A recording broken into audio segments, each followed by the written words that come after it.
શ્રીમદ્ ભગવદ ગીતા અધ્યાય 6 શ્લોક 30 यो मा पश्यति सर्वत्र सर्वं च मयि पश्यति तस्या न प्रणली स च मे न प्रणश्यति। જેઓ મને સર્વત્ર અને મારામાં સર્વ પદાર્થોને જોવે છે તેમનાથી હું કદાપી દૂર થતો નથી અને તેઓ પણ મારાથી કદાપી દૂર થતા નથી।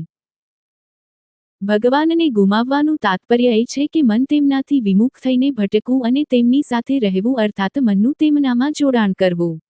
મનને ભગવાનમાં જોડવાનો સુગમ માર્ગ એ છે કે પ્રત્યેક પદાર્થને તેમના અનુસંધાનમાં જોતા શીખવું। ઉદાહરણ તરીકે, કોઈએ આપણને દુઃખી કર્યા। મનની એ પ્રકૃતિ છે કે જે આપણને દુઃખી કરે તેના પ્રત્યે આક્રોશ, ઘૃણા વગેરે પ્રકારના મનોભાવો ઉત્પન્ન થાય। પરંતુ જો આપણે આમ થવાની અનુમતિ આપીશું તો આપણું મન દિવ્ય પ્રદેશમાંથી દૂર થઈ જશે અને મનનું ભગવાન સાથેનું ભક્તિયુક્ત તાદાત્મ્ય અટકી જશે।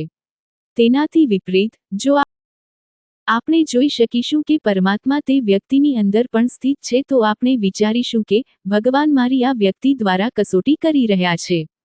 તેઓ મારામાં સહનશીલતાના ગુણની વૃદ્ધિ કરવા ઈચ્છે છે અને તેથી આ વ્યક્તિને મારી સાથે દુર્વ્યવહાર કરવા પ્રેરિત કરે છે।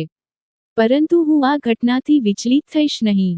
આ પ્રકારે વિચારવાથી આપણે મનને નકારાત્મક મનોભાવોનો શિકાર બનતા અટકાવી શકીશું। એ પ્રમાણે મન જ્યારે મિત્ર કે સંબંધી પ્રત્યે આસક્ત થાય છે ત્યારે પણ તે ભગવાનથી વિમુખ થઈ જાય છે।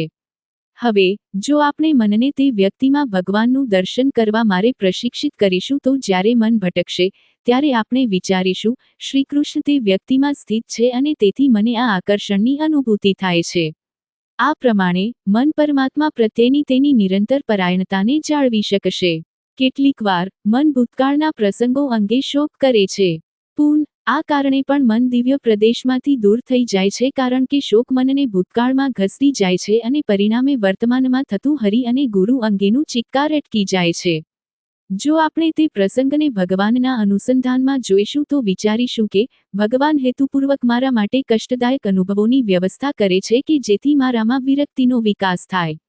તેઓ મારા કલ્યાણ માટે એટલા બધા ચિંતિત છે કે તે દયાપૂર્વક એવા ઉચિત સંજોગોનું નિર્માણ કરે છે કે જે મારી આધ્યાત્મિક ઉન્નતિ માટે લાભદાયક છે। આ પ્રમાણે ચિત્કાર કરીને આપણે આપણા ભક્તિયુક્ત ધ્યાનનું રક્ષણ કરી શકીશું। નારદ મુનિ કહે છે, લોકહાનો ચિંતા ન કાર્યા નિવેદિતાત્મ લોકવેદત્વાત। જ્યારે સંસારમાં તમે વિપરીતતા સહન કરો ત્યારે તે અંગે વિલાપ કે ચિંતા કરશો નહીં।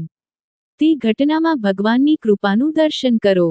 એક યા બીજા પ્રકારે આપણું સ્વહિત મનને ભગવાનમાં સ્થિત કરવામાં છે અને તે પરિપૂર્ણ કરવાની સરળ પ્રયુક્તિ છે પ્રત્યેક પદાર્થમાં અને સર્વત્ર ભગવાનનું દર્શન કરવું।